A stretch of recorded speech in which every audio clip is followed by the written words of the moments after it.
si el reloj profético ya ha comenzado su cuenta regresiva final? ¿Y si un líder, en una de las naciones más inesperadas, acaba de romper el silencio con una advertencia que hace temblar los cimientos de nuestra civilización? Lo que están a punto de escuchar no es una teoría de conspiración. Es el testimonio de un presagio, una señal inequívoca en medio de la creciente oscuridad. En las últimas horas, una noticia ha sacudido el panorama internacional, no desde los pasillos del poder en Washington o Bruselas, sino desde el corazón de Centroamérica. Nayib Bukele, el presidente de El Salvador, ha emergido no solo como un estadista, sino como una voz de advertencia que clama en el desierto digital. Su mensaje es claro, directo y aterrador. Ha vuelto a advertir a la humanidad que una nación sin Dios está propenso a seguir al maligno, lo cual está llamando poderosamente la atención del mundo y generando hostilidad de los liberales y de los seguidores de la nueva por lo que acaba de hacer y decir en estas últimas horas. Además, advirtió que la maquinaria del anticristo ha comenzado a moverse. En un mundo embriagado por el humanismo secular, donde las ideologías de la nueva era se promueven como la nueva salvación, este líder salvadoreño se ha atrevido a alertar sobre el dragón. Para entender la magnitud de su advertencia, primero debemos mirar lo que él dijo sobre lo que Dios ha obrado en su tierra. El Salvador, una nación que hasta hace poco era sinónimo del infierno en la tierra, el país más inseguro del mundo, donde bandas sanguinarias reinaban con terror y las calles se teñían de sangre. Pero Bukele, guiado por una fe, clamó a los cielos: pedimos con fe, y porque Dios quería que fuéramos testimonio de su gloria en la tierra. Y el milagro ocurrió. De las cenizas de la violencia surgió la nación más segura de América, declaró, un testimonio viviente del poder de Dios para sanar una tierra que se vuelve a Él. Él dijo lo siguiente: Jesucristo dijo, por sus frutos los conoceréis. Y aquí están nuestros frutos. Convertimos, por obra de Dios, al país más inseguro del mundo en el país más seguro de América. Estaba logrando lo imposible. ¿Por qué? Porque pedimos con fe. ¿Pero por qué también? Que Dios quería que fuéramos testimonio de su gloria en la tierra. Pero creo que el objetivo de Dios es mucho mayor. Es decirle a todas las naciones del mundo: pídanme, denme la gloria y yo sano su tierra. Denme la gloria y yo sano su tierra. Pero la batalla de Bukele no es solo contra el crimen físico, es una guerra espiritual, dijo. Con firmeza, ordenó prohibir el adoctrinamiento del lenguaje de la nueva era en más de 5,000 escuelas públicas y que se hizo oficial y entró en vigor hace apenas instantes en todas las escuelas de El Salvador.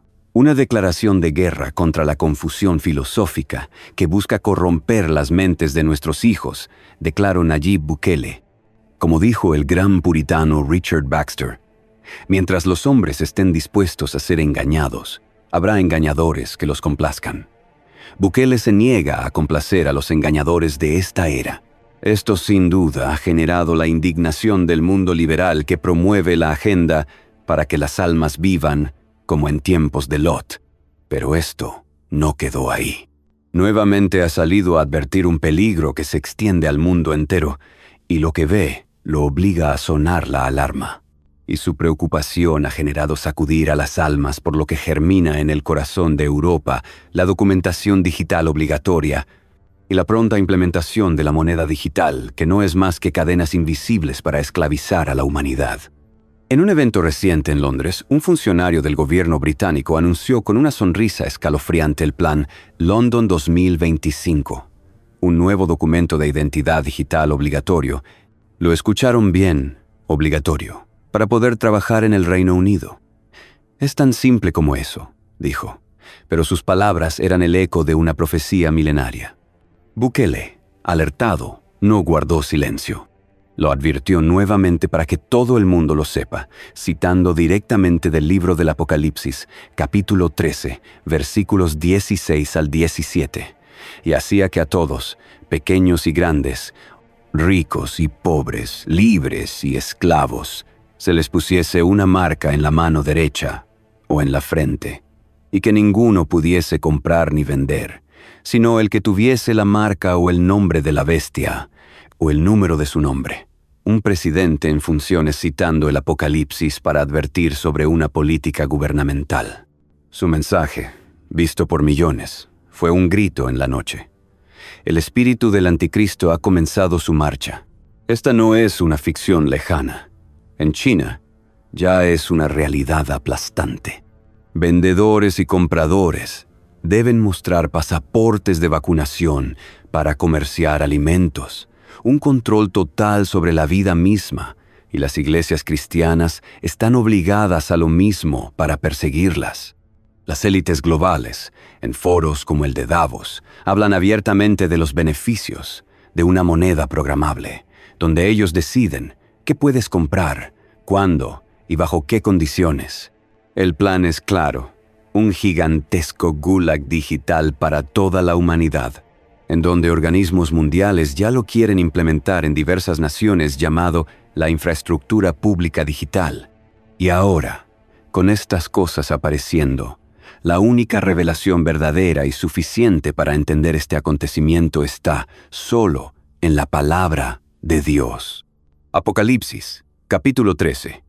El arma más importante y dominante en el arsenal de Satanás es el engaño. Por encima de todo, es un mentiroso. Se disfraza de ángel de luz y bombardea al mundo con doctrinas de demonios a través de líderes y profetas falsos. Las advertencias sobre esta empresa engañosa de Satanás abundan en las Escrituras. Y a medida que nos acercamos al regreso de Cristo, su actividad se intensificará. Finalmente, vendrá el engañador supremo, el hipócrita humano supremo. Y este texto nos lo describe. A partir del versículo 11, después vi otra bestia que subía de la tierra, y tenía 2 cuernos semejantes a los de un cordero, pero hablaba como dragón. Y ejerce toda la autoridad de la primera bestia en presencia de ella, y hace que la tierra y los moradores de ella adoren a la primera bestia, cuya herida mortal fue sanada.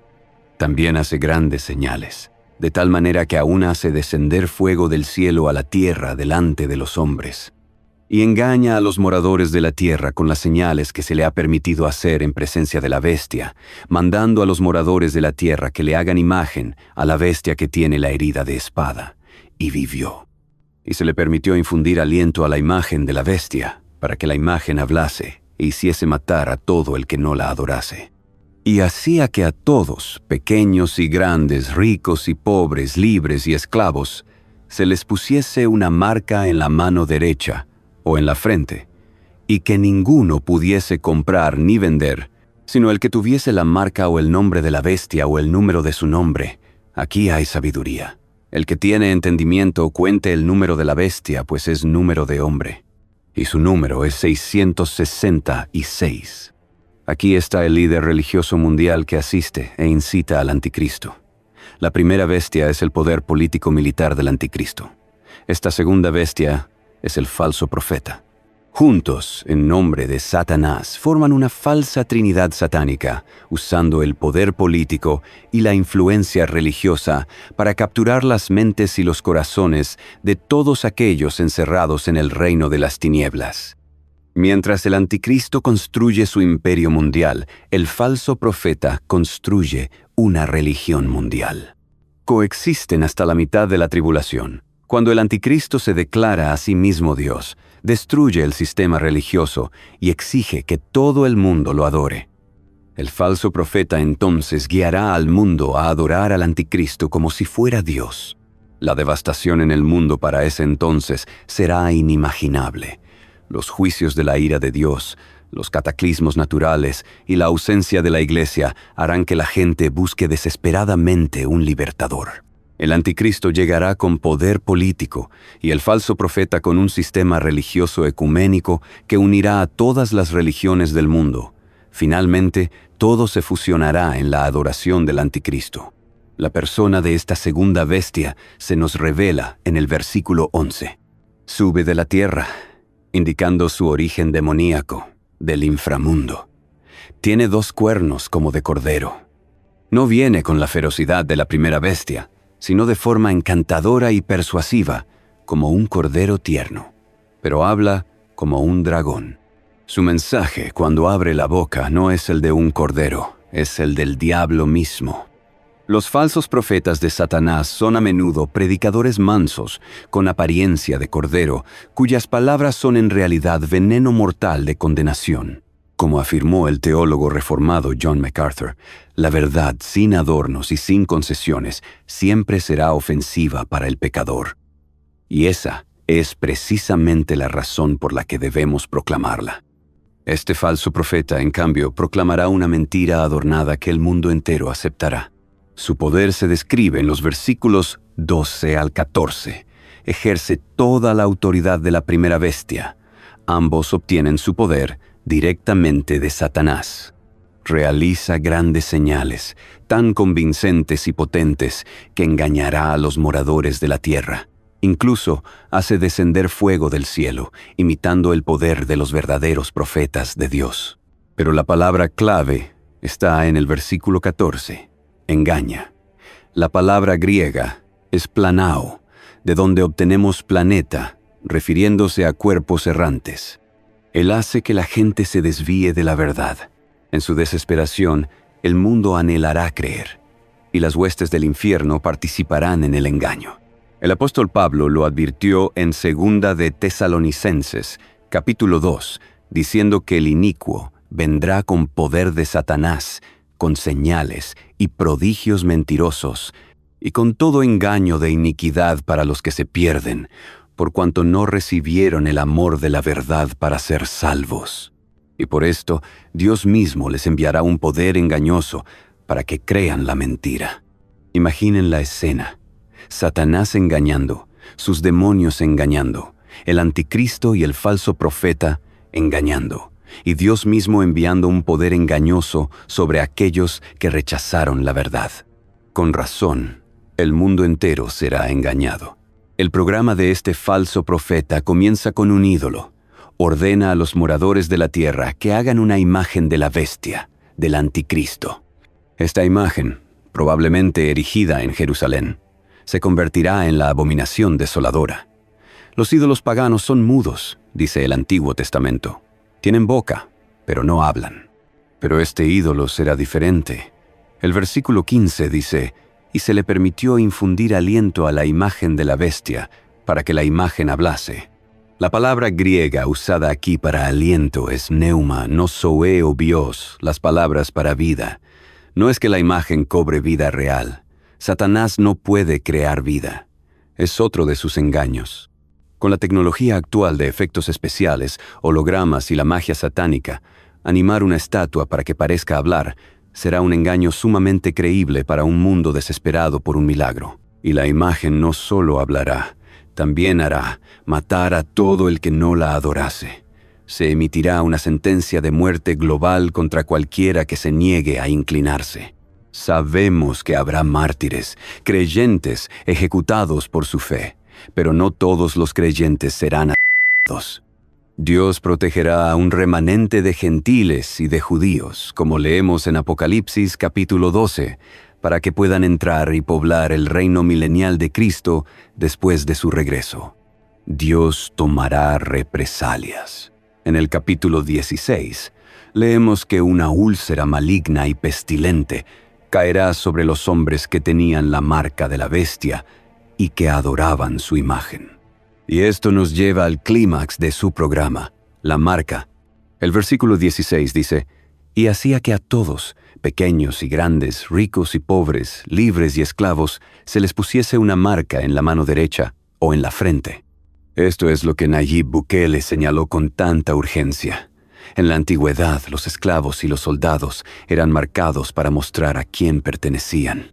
El apóstol Pablo usó esta analogía en Gálatas 6, diciendo: «Llevo en mi cuerpo las marcas del Señor Jesús». En aquel día futuro, todos los que pertenezcan al sistema del anticristo serán marcados. El versículo 17 revela el propósito de esta marca, que ninguno pudiese comprar ni vender, sino el que tuviese la marca. Sin esta marca, el comercio diario, la compra de alimentos, el acceso a los servicios, la vida misma, será imposible. Es el control económico total. Hoy, con la tecnología de códigos de barras, identificación biométrica y el impulso hacia una sociedad sin efectivo, la infraestructura para este sistema ya está en su lugar. Un pequeño dispositivo bajo la piel, un escáner en la tienda. Lo que parecía ciencia ficción para las generaciones pasadas es ahora una realidad tecnológica inminente. El teólogo puritano John Owen nos advirtió sobre la naturaleza del mal. El pecado apunta siempre a lo máximo. Cada vez que tienta, lo hace para llevar al alma al mayor pecado. Este sistema es el pecado en su máxima expresión. El control total para forzar la idolatría total. Y finalmente, el número. Versículo 18. Aquí hay sabiduría. El que tiene entendimiento cuente el número de la bestia, pues es número de hombre, y su número es 666. Quienes vivan en ese día necesitarán discernimiento divino para identificarlo. A lo largo de la historia se ha intentado aplicar este número a innumerables figuras, desde Nerón hasta los papas y los dictadores modernos. Pero el texto nos da la clave. Es número de hombre.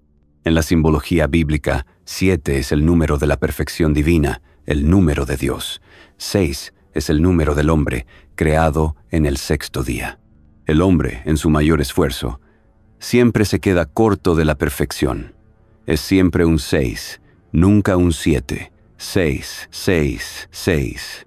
Es la trinidad de la imperfección humana. El hombre intentando ser Dios. El humanismo en su apoteosis final. Es el gobierno del hombre, las leyes del hombre, la religión del hombre, todo ello en rebelión contra el Dios 3 veces santo. De alguna manera en ese día, este número identificará inequívocamente el sistema y al hombre que lo dirige. Pero la historia no termina con el triunfo del mal. El programa del falso profeta tiene un final, y es su castigo. En Apocalipsis 14, un ángel proclama a gran voz: si alguno adora a la bestia y a su imagen, y recibe la marca en su frente o en su mano, él también beberá del vino de la ira de Dios, y será atormentado con fuego y azufre, y el humo de su tormento sube por los siglos de los siglos. La elección será terrible: rechazar la marca y enfrentar la ira del anticristo, o aceptar la marca y enfrentar la ira eterna de Dios Todopoderoso. Y para los engañadores, el fin es aún más seguro. Apocalipsis 19, versículo 20. Y la bestia fue apresada, y con ella el falso profeta que había hecho delante de ella las señales con las cuales había engañado a los que recibieron la marca de la bestia. Estos dos fueron lanzados vivos dentro de un lago de fuego que arde con azufre. Hermanos, la falsa religión mundial se está formando ante nuestros ojos. La casa dividida del infierno se está uniendo contra Dios y contra su Cristo. Estamos viendo los dolores de parto de la era final. Lo que Nayib Bukele ha señalado no es una fantasía. Es la sombra de una realidad profética que se acerca rápidamente. No debemos ser engañados por los falsos profetas de nuestro tiempo, que son precursores de este engañador final. El futuro no pertenece a la bestia.